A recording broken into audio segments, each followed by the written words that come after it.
What gets measured gets managed, even if it's pointless to measure and manage it, and even if it harms the purpose of the organization to do so. I have always thought of actually his way. Like I've always thought, okay, you have measurement, management, but I can only manage so many things, therefore I should only measure so many things. I think that's the core of what Scott's getting at, is like you over-optimize, you create all these metrics. As soon as one or two are off, now you have a negative influence on your life. You have a negative input coming back to you. Like I'm doing this right now in another department. I'm eating payroll I know that I don't need, but I would rather keep the engagement of the team high and long-term grow into that. The qualification of modern life makes us play the games we can easily measure rather than the games we deeply value. If you actually are optimizing for the long term, it'll change the way you operate a team, it'll change the way you allocate capital, it'll change the way you communicate with customers. Every behavior will change if you're just like, is this a 5-year decision or is this a 50-year decision? We're back. Welcome back. Another episode, the C-Suite Unfiltered with Mike Andes. How we doing? Fantastic. Good. I love it. Well, we're gonna dive straight into it. No cold open here. I want to reference a recent newsletter from Scott Galloway. So a person that I like to get news information from, market information from, and I would say he's a modern day thought leader, if we were to use that term. So let me read you the opening paragraph. I did write up kind of like a synopsis for anyone that didn't read this newsletter of his. I did send it to a couple people, mostly a couple of younger men who are high performers, because I thought it was an interesting perspective. So here's the opening paragraph of this article from Scott Galloway titled Optimization. Optimization, all right. What gets measured gets managed is often misattributed to Peter Drucker, the father of modern management theory. The full quote from business journalist Simon Culkin is a warning, not a promise. What gets measured gets managed, even if it's pointless to measure and manage it, and even if it harms the purpose of the organization to do so. In other words, our mania for measurement can obscure what matters most. Consider the optimization of health and fitness apps that tend toward that trend those technologies enable. To a point, the more data we collect on ourselves, the better able we may be to improve our lives. But metrics aren't the arbiters of well-being, nor is optimization life's end goal. I believe this trend isn't about optimizing life. It reflects a growing obsession that's consuming life's purpose and meaning. So that is Scott's opening claim in this article, newsletter, whatever you want to call it. Basically, his point is that measurement is not bad, but in fact, measurement can be incredibly useful. Businesses need scoreboard, people need feedback, and if you want to improve something, you usually need a way to measure it.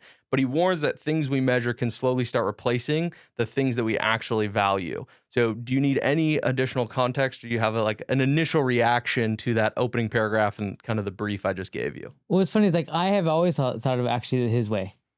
Like I've always thought, okay, you have measurement, management, but I can only manage so many things, therefore I should only measure so many things. I've actually always thought of it that way. Okay.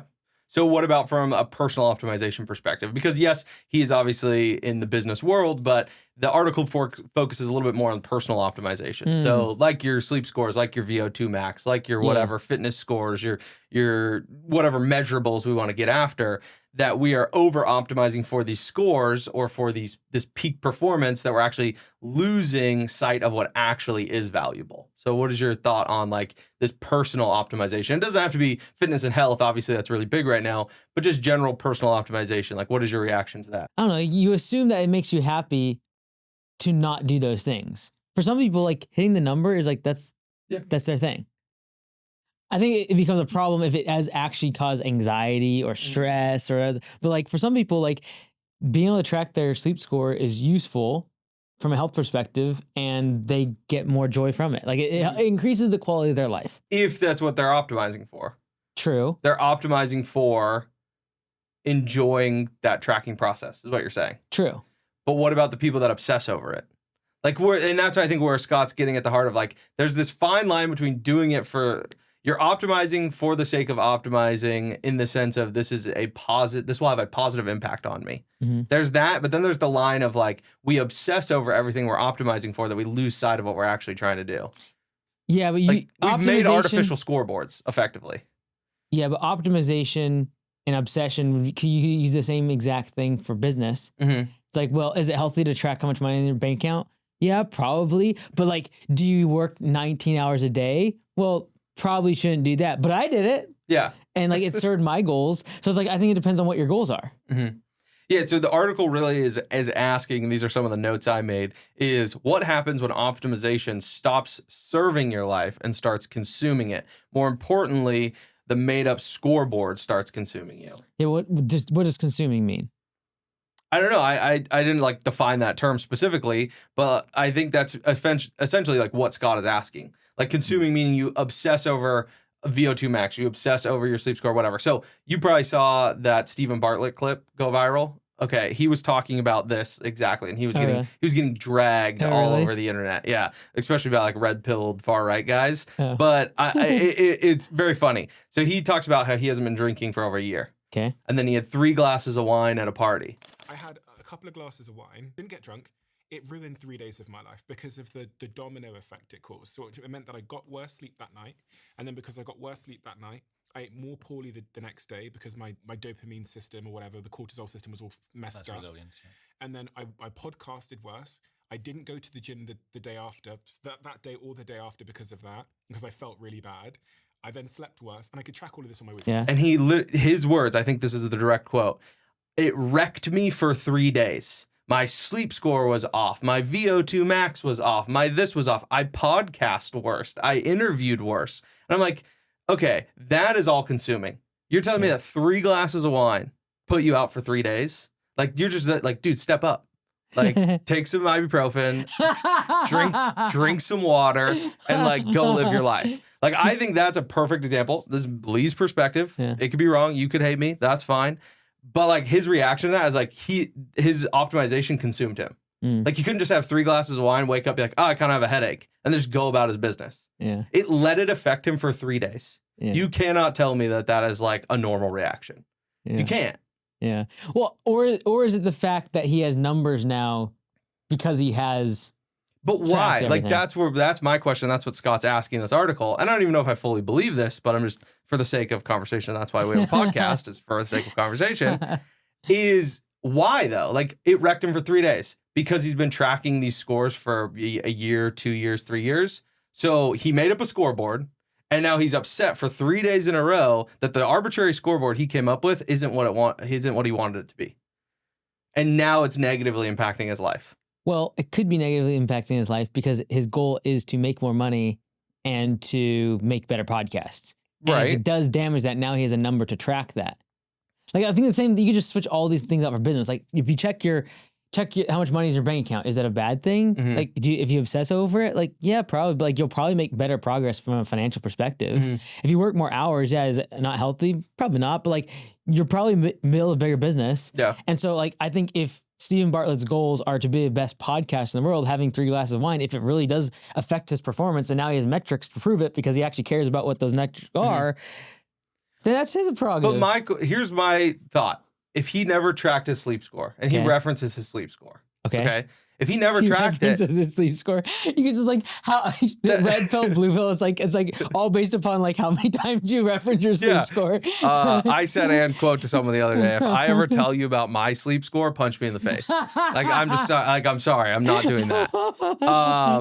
First off, not going to track it for myself. Second off, definitely not going to tell anyone publicly. And here we go. So what's your sleep score? I don't have a sleep score. Okay, I only track one number of my sleep is how many hours I was sleeping. Okay, fair. So, but what I'm saying is, if he had never tracked his sleep score historically, he wouldn't know he was in the red. He wouldn't know he was negative. So this is the question then. Did he feel bad because his numbers were down for 3 days?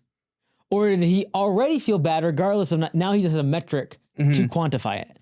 Or does he just not get consumed by this optimization culture and realize, like, I had 3 glasses of wine because I was at a party with friends and I woke up feeling a little worse the next day.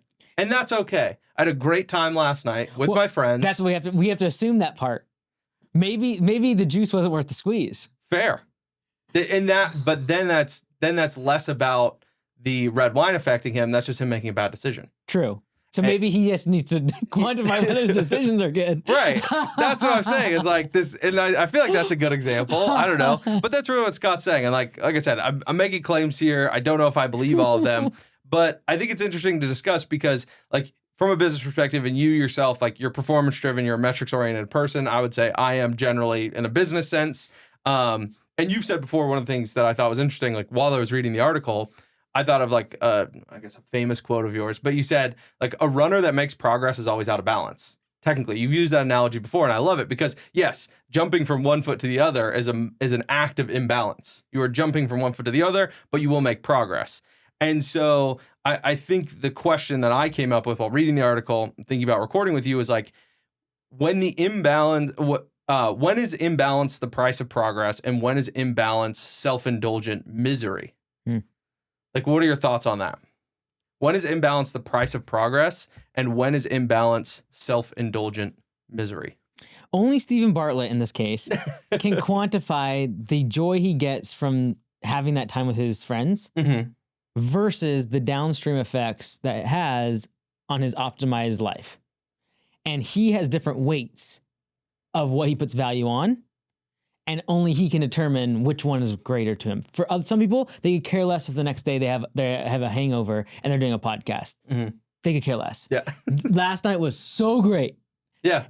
But only he. So when he goes back and judges himself his decision and says it's bad, he is saying this is the joy that I got from that night, and this is the incremental loss of joy that I got from the next 3 days of having loss of productivity. For someone else that's not geared the way he is or has different goals than him, they would completely change the same exact stimuli, different quantities of joy and joy reduction. We're done joy reduction now. Let's go. No, I get what you're saying. I think that's the interesting part, is that is the imbalance, like is this imbalance we're talking about, like this lack of optimization, or this imbalance towards optimization, however you want to define it, it's only worth it if you understand your own goals. True, 100%. All right, so Lee is making a great point here, and that is about your goals and being able to have progress markers towards it. I think of it like a football field. You have your end zone, the goal, and then you have hash marks all along the way, your yard lines to get there. And in business, a lot of us know our end goal, like how much revenue we want to do, how many employees we want to have, how many trucks we want to employ, but we don't actually know the hash marks or the metrics or the numbers to get there. And so you don't actually know if you're making progress. That's like your close rate, your customer acquisition cost, how much invoices are overdue right now. Using Homeworks, you can know your numbers and be able to track your progress towards your goal. Now, what I'm really excited about is we are adding MCP access to Homeworks, which means it connects to your AI agent, and you can just ask it in common English language, like, hey, is my close rate going up right now? From a lead attribution perspective, which marketing channel is producing the best results in terms of churn? These are things that in the future, you'll be able to just ask your AI agent. It'll go into Homeworks using the MCP access, and we'll just deliver those reports right back to you. Talk about knowing where you're at on the way to your goal. So go check it out. Go check out Homeworks. Lots of really cool stuff around this whole aspect of KPIs, but just being able to ask it in common language using your MCP. All right, back to the pod. And that's where it's subjective to everybody. Yes. And that's why this conversation, people get mad at things we're saying, because they're like, well, my goals are different. I think about it differently. And that's fine. Yeah. Like, and not to defend Stephen Bartlett, it's just that his goals being the way they have is why he owns, or like his net worth from a monetary perspective is more than 99.999% of the people that judged him on that post. 110%. That's why he is there. Yeah. And the same, but also like, does that mean that his personal relationships are potentially less than everyone else watching? Yeah, that's potentially true. Yeah. He made that judgment call based upon his goals. Yeah, and that's fair. And that's not me like casting judgment on him specifically, but I do think there is this nebulous idea that like he said, it wrecked me for 3 days, where I'm like, that's just not a human response. Like that didn't feel human to me. Okay. It just didn't. Okay. That you could have 3 glasses of wine. Let's just, like, I just don't think someone at his age, his physical abilities, like he seems like a pretty fit guy, he takes his fitness seriously, that like 3 glasses of wine wrecked him for 3 days. I just don't believe that. Like you can't convince me in an unmeasurable way that actually wrecked him for 3 days. I think he made arbitrary scoreboards that now are telling him, those are now inputs for him, that he was wrecked for 3 days. Do you see what I'm saying? I see what you're saying. It's like, okay, here, I'll use a real world example. Once again, not me casting judgment on Stephen Bartlett, but here's a real world example. 2 weeks ago, we had a leadership meeting. Liz looked at me and she was like, Lee, you look tired. And do you remember my reaction? When? What, 2 weeks ago? 2 weeks ago, we had a meeting. You and Liz came and sat. In the corner, yeah. And yeah. we were talking about your plans, which I don't know if we can talk about that not yet. yet. Okay, perfect. There's a little teaser. And she was like, Lee, you look really tired. And I got a little upset in a joking way, like, oh, thanks, Liz. Like, really appreciate you telling me I look tired. But I thought about it after the fact. I was like, why did I get like kind of mad at her? You're so introspective. I love it. I don't think about this stuff at all, dude. Totally fine.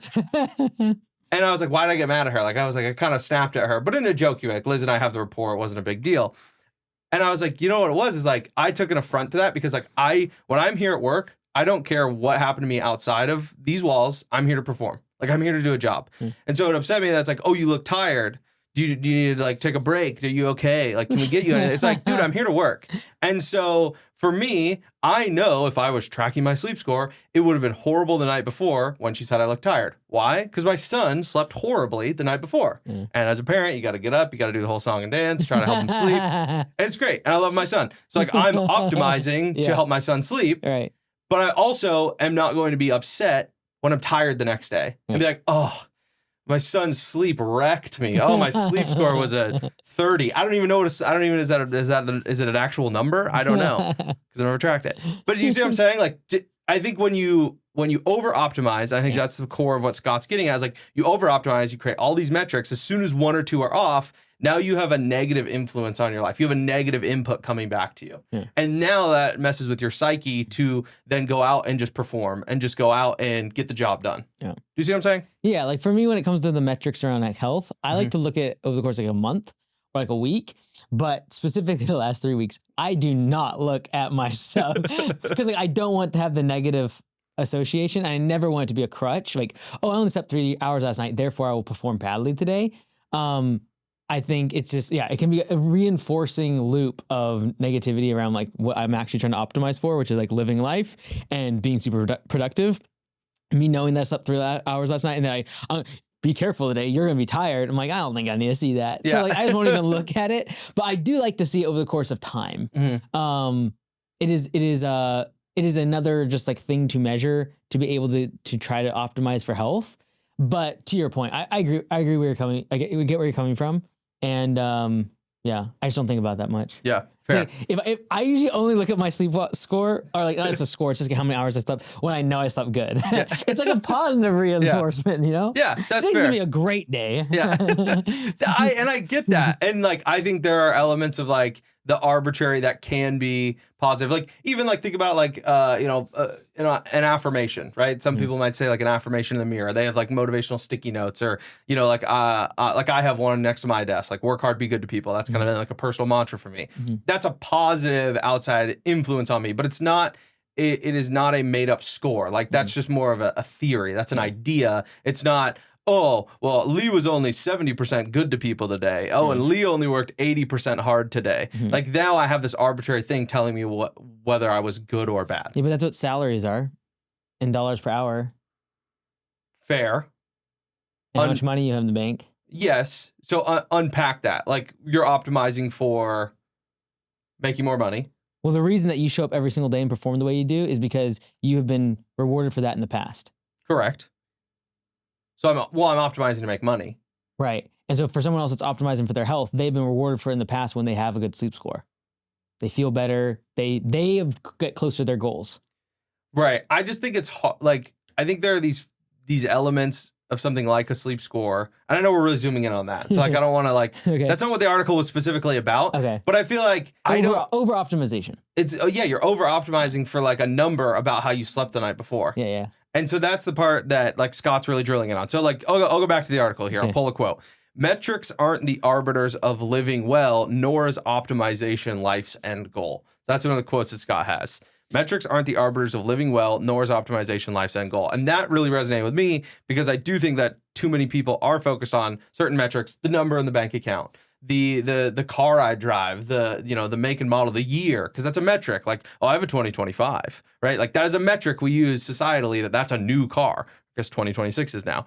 And so the question that I thought of was, do you believe there's a difference between living a like productive, metric focused life or living just a good life? Like, do you have to have metrics to define what a good life is? Or can you have a good life that is not defined by any metrics whatsoever? Whether or not you have metrics, you are optimizing for something. Yes. And you might not be optimizing for something that's easily quantifiable, like money or sleep score or whatever. But you might be optimizing for is time with family or good relationships. And so I would say you are always optimizing for something, because there's always a give and take. It's just a matter of whether or not that thing that you are doing has become a game that everyone's easily quantifiable around dollars and cents, hours in a bed, calories tracked, proteins, fats, and carbs. Those are things that are easily tracked. It is much harder to quantify metrics around quality time. Like, it's like, last night, baby, we had a 4.7 out of 5 quality time. I think we need to step it up. Like, that doesn't happen. Yeah. And so I think somewhat of how he's defining is like going for things that cannot be optimized, or sorry, cannot be quantified. That's actually, I think, what he's actually digging at, because everything in life can be quantified besides the things that to some people matter more. And those things that he's putting weight on, which I think is true, it has the validity to it, but you could also make up a game for those things. How many hours did you spend with your son? Does that make you a better father? Your father scores 40. Like, that's just a harder game to play. It's harder to measure than your heart rate and how many calories you had yesterday. But you could also make that a game. And I think there are niche audiences that are really into certain things that do make it into a game. It's like, how many days have I showed up on a certain platform? How many miles have I run? They make everything becomes a metric because they're optimizing for something else. And I think what he is trying to say is like, not everything needs a metric in order to be optimized. You can optimize your relationship without having a score to it, without having a scoreboard. Yeah, and this was another quote that I was going to bring up, so a perfect kind of segue into that, is he said, often the qualification of modern life makes us play the games we can easily measure, right, rather than the games we deeply value. Yeah. And that's effectively what you're getting at. And I thought, what are the games in business? Let's zoom out from the personal side, the sleep scores, whatever. What are the games in business that are easy to measure, but maybe not the most important?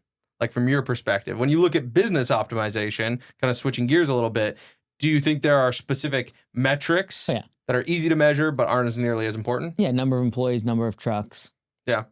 And you feel like there is a kind of antithesis to that you could optimize for outside of number of employees, number of trucks, top line revenue? Things that are hard to quantify? Yes. Good like, culture. for example, like, this is one that I came up with: revenue versus trust. Yeah, I say culture. Oh, culture. Okay, great. Yeah. And so I think that is much harder to quantify, because if we are in this over-optimization culture, there is no trust score, right? Like, you've done business now with hundreds of people, and you've seen people's books, you've seen their P&Ls, you've seen their bank statements, and you've seen how they interact with their employees. You probably have an inherent gauge of how much you would trust that person based on those interactions. But there isn't a public facing, this person is a 6 out of 10 trustworthy, right? Do you see what I'm saying? Yeah. And so what do you value, like, from your perspective as a business leader, like in your organization, are you valuing like the person who is a peak optimizer more than the person who is like the most trustworthy? I'm giving you a binary. I know that's not fair. But like, if you had to pick, do you pick the person that's better optimizing, better at performing, or do you pick the person that is, say, average performance, but you trust way more? I don't know. I think those are very commingled, because if someone performs very well, it inherently increases my trust that they're actually going to deliver on what they said they're going to do. You can have all the trust in someone on the world. Like, for example, if I was like, hey, Lee, I trust you a lot, but you can't fly a helicopter. Does that mean that like somehow you're not fit to drive a helicopter? Yeah, you're not fit. You do not have the skills. And so I think those are like two very commingled things. I think there are like quantifiable things, and then there are things that are very difficult to quantify, also known as qualitative things. And so things like trust, I can't score that. But I also need to have relative skills that I can measure. Like, what was your revenue last month? How many calls did you have? Like, a lot of the things we talk about is numbers based, but they're all, the qualitative things of trust, culture, care, empathy. Those are the things that are harder to measure. And I think you need to have both. I think over optimizing for one or the other leads to downfall. Like, if I only optimize for our people I trust, well, then we have a bunch of unskilled people. If I only optimize for performance, then we have people who don't care about each other and don't work well with each other. So I think there has to be a balance. What about This is like literally the deepest I think every week is for the 30 minutes we talk about this stuff. Oh, I appreciate you indulging me. I'm optimizing for getting that side out of you. Oh man. What about like a different example would be like speed to make a decision. So like there are businesses that optimize for speed of execution.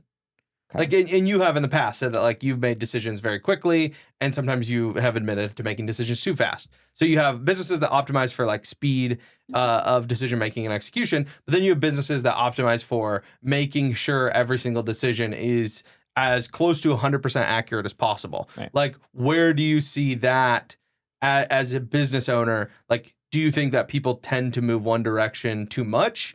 Or do you feel that they should be optimizing for one direction more so than the other? Depends on their goals. Yeah. Whoever has equity in that business gets to determine, do we put on a pedestal being correct, or do we put on a pedestal making progress? And that's going to likely push them in the direction of either speed or perfection and getting everything right. And I think the bigger a business gets, usually it tends to shift more away from speed because it has more collateral damage when there's so many people involved. It's harder to turn the Titanic than it is a rowboat. But you still want to be on the Titanic in the middle of an ocean, not a rowboat. No, it's an iceberg. As long as there's no iceberg around, you want to be in the Titanic. And so I think, yeah, it comes down to the owner. The owner has to make that decision, and there's going to be, no matter where you're at on that spectrum, you're going to be called either slow by some, or you're going to be called overly cautious, optimistic, and slow. You will never be able, like, only the person that owns equity can determine where on that gauge we're at. And for some decisions, you optimize way for one, and on other decisions, you optimize way for the other. So like Jeff Bezos says, like if it's a one-way door, you would be way cautious. Most decisions are two-way doors. If you make the wrong decision, if it's a two-way door decision, you walk out the door, you pick a door, you walk out. Some decisions are so consequential and so important and so hard to reverse that they really are one-way door decisions. You go in that door, you're not coming back. If you can't come back, you can't reverse the decision, then you slow down. And whereas if it's like, hey, we can take this back. We can always just roll this feature back. We can change this. We can cut this department out. It's not going to make a big deal. Then go as fast as possible. So I think it changes all the time. What about optimization when it comes to employees?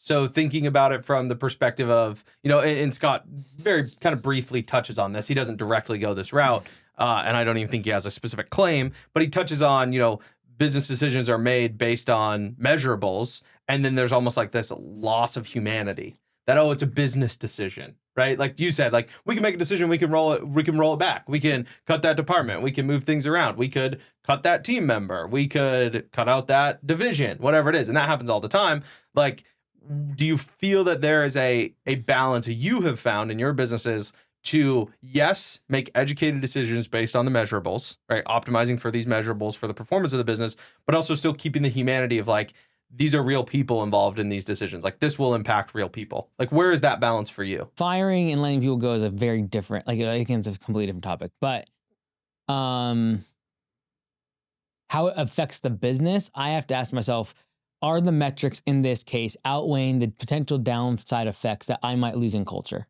And like if I was put in the place, and I've had to do it once, where it's like an unexpected layoff, and if I'm put in the position where I need to make a business decision, to use that term, let's just say dollars and cents, versus I know that this is going to hurt the culture of the business, I better have a really good reason. And I believe that people will trust me less if that becomes a constant in my decision making, which is I just constantly just fall to the business side, because then what you're saying is like, I don't care about the culture. And so I would just be very weighted with that decision. It would be something I would take very slowly if I was ever choosing dollars and cents over if I knew that the culture was negative. I will also say when you fire people, most of the time, it's you reduce payroll and you also increase the culture of the business when you make a good firing. So it's very, very rare in that decision, in that case where you are making a business decision and you're cutting people and it's going to negatively impact the business. Like I would make that, it's negatively impacting the culture, the trust built up. I would take that with a lot of calculation. I would rather eat payroll. Like I'm doing this right now in another department. I'm eating payroll. I know that I don't need, but I would rather keep the engagement of the team high and long-term grow into that capacity that's in that department. Yeah, I think it's an interesting decision to make because I made a decision, and you probably won't remember it. It was months back, but I made a decision that effectively impacted a team member's compensation. But I was like, here's the data behind why. And to your point, I guess, yeah, I did have to have that internal dialogue of how negatively will this impact culture? How negatively will it impact the affected employee if certain wages, commissions, whatever were changed? But the numbers support like this change should be made. And I know we don't like using shoulds. This change needs to be made if the business is going to continue allocating resources appropriately with the resources we have available. Because we have a finite amount of resources in terms of salespeople and teams and whatever we might be doing. And so to your point, I guess I never thought that internal dialogue before I brought you the numbers, before I told you I think this is the direction we should go in, I had that dialogue of how will this impact the culture? How will it impact the people involved in this decision? Even though I know objectively it's the right business decision. Objectively. Subjectively, I have to take into account like optimizing for team culture. Does that make sense? Yeah. So I think, do you feel like there's anything that business owners can use? Are there any tools or questions they can ask themselves when they find themselves at a crossroad like that? I think realizing that anything you do to your team, regardless of the percentage of the team, is going to affect 100% of your team. Meaning, this is why I disagree with a lot of the way the layoffs are being done right now with technology, is they're laying off 5% of their team, but what they're doing it to cut costs by 5% for payroll, right? What they're failing to realize that 95%, the other 95% that stay, they just got a 30% haircut on their productivity and buying at the company. And so I actually feel like it's a net loss in the long run. In the short term, stock market loves it, but you will start losing your best people 3-4 years from now.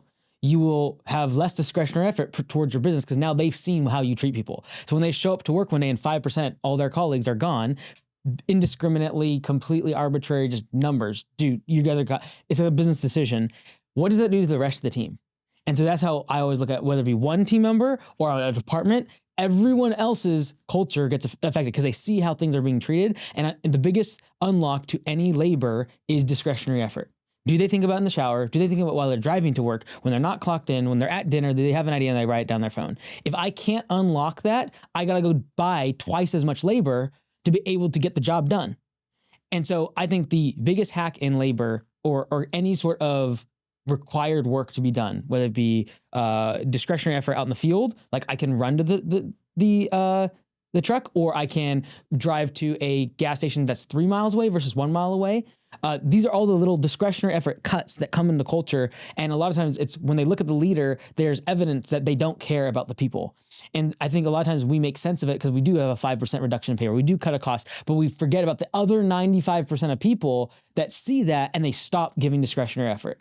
And so I have always thought about that as like, okay, I'm making this cut. Great. What's that doing to everyone else that stays? Because if it's not positive, which usually when you're cutting someone, it is positive to the culture, it actually increases. So I'm reducing payroll, but then you also have the 95% that all of a sudden outperform at 105. Like that's usually what happens when you cut bad culture from the business. But if you don't, like if you're cutting good people that are performing well, but you do it based on business, like we're just cutting indiscriminately, I think that's such a damage to the long term of the business. And when someone starts doing that, a business starts doing that, I think it's like the first step of decline over the course of decades. It can take a long time to show up, but the discretionary effort is lost within the team. What do business owners optimize for that you respect? Like garners your respect. Like this business owner is optimizing for X. I respect that. I don't know. Everyone's playing their own game. Long term. Long term. Yeah. Just like focused on long term goals. Yeah, because if you actually are optimizing for the long term, it'll change the way you operate a team. It'll change the way you allocate capital. It'll change the way you communicate with customers. Every behavior will change if you're just like, is this a 5-year decision or is this a 50-year decision? And that's why people hate private equity, because usually when they step in, they're looking on a 5-year term. And so I think I respect anyone that's like, in 50 years, this is important. In 100, even something that happened last week with the leadership team. Remember I said? It's like in 100 years, no one will care for this business as much as us. So we need to put things in place that will prevent them from undoing what we're doing right now. And I think that is the type of behavior that I have admired in other people. All right. Any non-financial advice? Yeah, dude, I do. Oh, let's go. All right. So Jocko just came out with the brand new, these are not new flavors, but they changed the way that they do their carbonation. It's now reverse osmosis. Okay. And they changed their sweetener profile a little bit. It's still monk fruit, but it is significantly better. Not only is it The packaging, by the way, here. So editors, before packaging, after packaging. See that? Much better. So anyways, highly recommend. Go check it out. Perfect. Can I steal one from your fridge? Dude, this one's already earmarked for Nick, and I got one more. Oh, it's bro. fine. I'll take. I'll No, go it's in fine. on Monday. It's fine. It's I fine. promise. Okay. Okay. My non-financial advice directly from Scott's article is just enjoy every sandwich. Every sandwich. Yeah. Dude, I haven't had a sandwich in so long. You have to. Yeah. You have to I read the don't article. understand. You have to read the I don't eat bread. article. Oh, really? Just enjoy every sandwich. Okay, but I'm guessing this is not food. No, it is. Oh, it is food. But it's basically like, don't worry about everything. Like, just Oh. enjoy the small things. Stop Yeah. optimizing for You know, everything. enjoy every Jocko. And there you go. Just not yours today. I'll get you on Monday. I'm fine. Nick's meeting before, he was like, hey, can I have that? I'm like, yeah, I gotta do it for non-financial advice, and then I'll give it to you. All right, I'll take it down to him. Like and subscribe.